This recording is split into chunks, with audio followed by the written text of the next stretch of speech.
దేశ రక్షణ కోసం సైనికులు రాజస్థాన్ ఎడారిలో 46 నుంచి 50 డిగ్రీల ఉష్ణోగ్రతలను సైతం లెక్క చేయకుండా పహారా కాస్తున్నారు. ఎడారి ప్రాంతంలో ఉన్న బంకర్లలో ఉంటూ పాక్ నుంచి చొరబాట్లు లేకుండా చూస్తున్నారు. జైసల్మేర్, లాంగేవాలా, కిషన్గఢ్ సెక్టార్లో ఆర్మీ అనుక్షణం అప్రమత్తంగా ఉంటూ సేవలందిస్తోంది. చుట్టూ ఇసుక, మట్టి దిబ్బలు, ఎడారి పాముల మధ్య సైనికులు సహవాసం చేస్తున్నారు.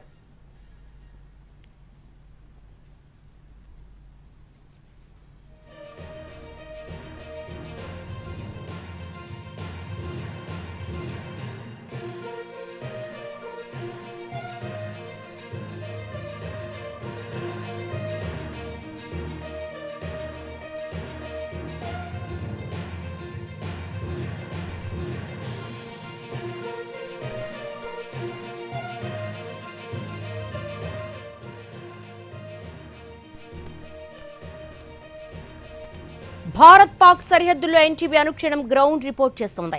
రాజస్థాన్ ఎడారిలోని బంకర్ల నుంచి డీటెయిల్స్ మా ప్రతినిధి దినకర్ అందిస్తారు.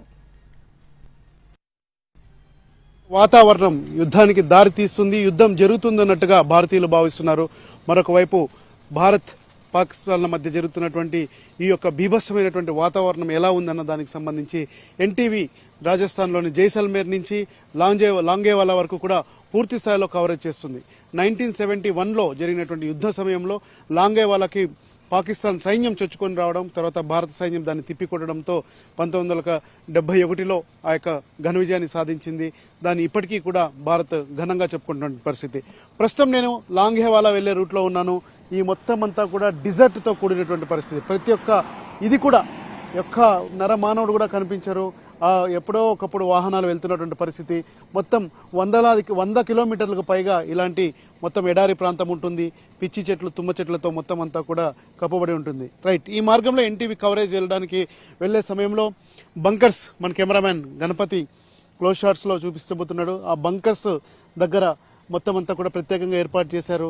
పాకిస్తాన్ నుంచి ఏ క్షణమైనా కానీ ఎప్పుడైనా కానీ పూర్తి స్థాయిలో యుద్ధం వస్తే కనుక ఆర్మీ జవాన్లు కూడా అక్కడ ఉండి మానిటరింగ్ చేసి ఈ ప్రాంతంలోకి ఎవరిని చొచ్చుకురానికుండా ఉండడానికి ప్రత్యేకంగా ఏర్పాటు చేశారు. సో బంకర్లు ఎలా ఉంటున్నాయి?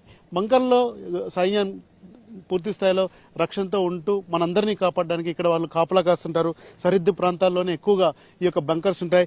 ఎలా ఉన్నాయో చూద్దాం. ఇప్పుడు ప్రస్తుతం ఎన్టీవీ ఆ ప్రయత్నం చేస్తుంది. మొత్తం అంతా కూడా ఇక్కడికి వెళ్తున్నాం. మనం వెళ్ళి పూర్తి స్థాయిలో ఒక బంకర్ ఎలా ఉండబోతుంది అన్న దానికి సంబంధించి కూడా చూద్దాం. ఈ యొక్క ఏదైతే ఎడారి ప్రాంతం అంతా ఉందో అక్కడ 24 గంటల పాటు వంతుల వారిగా పనిచేస్తారు మన సైనికులు.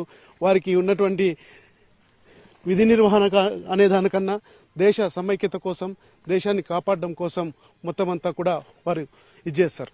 అలాగే బంకర్స్ ఎలా ఉన్నాయి ఇదిగో చూడండి. పూర్తి స్థాయిలో జాగ్రత్తలు తీసుకుంటూ ఎవరైనా చొచ్చుకొచ్చినా కానీ దీంట్లోనే పూర్తిగా చిక్కుకుపోయేలాగా ఇలాంటి ఐరన్ ఓర్కు సంబంధించినట్టు కూడా పెట్టడం జరిగింది. బంకర్లో దాక్కుంటారు. దగ్గరగా ఉండి నిఘా వేసి శత్రువుల యొక్క మూమెంట్స్ని తెలుసుకుంటారు. ఇక్కడ పూర్తిగా మనం చూడొచ్చు. పైకి వెళ్ళాలంటే ప్రయాసతో కూడుకున్నటువంటి పని. మొత్తం అంతా కూడా చూద్దాం. బంకర్స్లో మన సైన్యం అక్కడ చూడొచ్చు ఎలా ఉంది చూడండి. ఎండలకు కాలిపోతున్నటువంటి పరిస్థితి. ఈ ఎండల్లో దేశం కోసం బంకర్లలో మొత్తం భారత ఆర్మీ సంబంధించినటువంటి దళాలన్నీ కూడా ఉంటాయి. ఇది లోపలికి వెళ్ళేటువంటి మార్గం.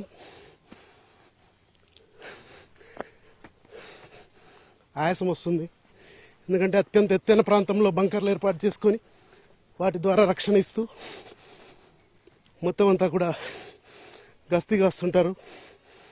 చూడొచ్చు ఆ చిన్న ప్రాంతాల్లో మన కెమెరామ్యాన్ గణపతి చూపిస్తున్నాడు.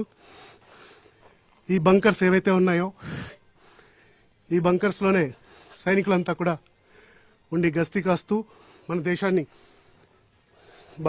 బోర్డర్లో పాకిస్తాన్ నుంచి కూడా కాపాడే ప్రయత్నం చేస్తుంటారు. చాలా ఎత్తైన ప్రాంతం ఇది.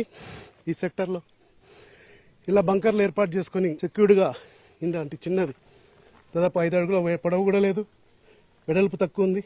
కేవలం దీంట్లో నుంచి మాత్రమే వస్తూ పోతూ వాళ్ళు దేశానికి సేవ చేస్తుంటారు.